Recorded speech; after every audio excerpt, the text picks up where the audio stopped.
Македонија нема да испраќа војници во Украина во случај тоа да биде побарано од ЕУ како безбедносна гаранција, велат извори од Министерството за надворешни работи и надворешна трговија. По вчерашниот состанок на европските лидери и различните ставови на Вашингтон и Брисел, како да се обезбеди траен мир во Украина, извори од МНР велат дека Македонија останува на стратешката определба за полноправно членство во ЕУ, но усогласена и со стратешкиот партнер САД и националниот интерес, а тоа според македонската дипломатија нема дополнително да ги загрози нашите европски позиции за почеток на преговори. Ваквиот став го потврди и премиерот Христијан Мицкоски. Наша стратешка цел е полноправно членство во Европската унија. Но исто така наш стратешки партнер се Соединетите Американски држави.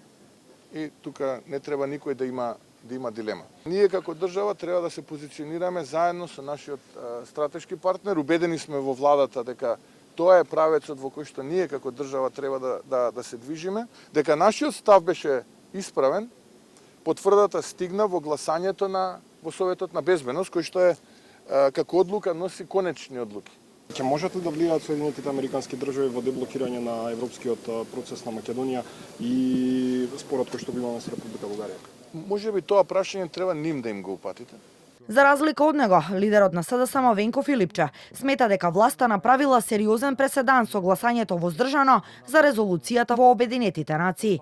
Оцени дека стратешкото партнерство со САД е добре дојдено, но нашата цел треба да биде ЕУ и поради тоа сметаат дека преговорите за членство треба да ги почнеме што е можно поскоро. Што може да изгубиме? Време.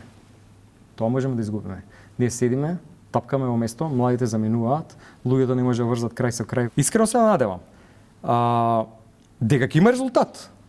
Тие посетува Америка, навистина ќе има резултат. Да не биде после капитулација на политиките на оваа влада, дека ништо не успеале да направат. Како викаат тие, предавство е ова со Бугарија. А ако им кажат не може да се менува ништо, ќе биде ли предавство на нивните најави со кои што дојдоа на власт и ги разочараа граѓаните? Од македонското МНР пак уште еднаш повторија дека единствено прифатливо решение со Бугарија е одложена примена на уставните измени, со јасни гаранции и предвидливост на патот кон полноправно членство во ЕУ.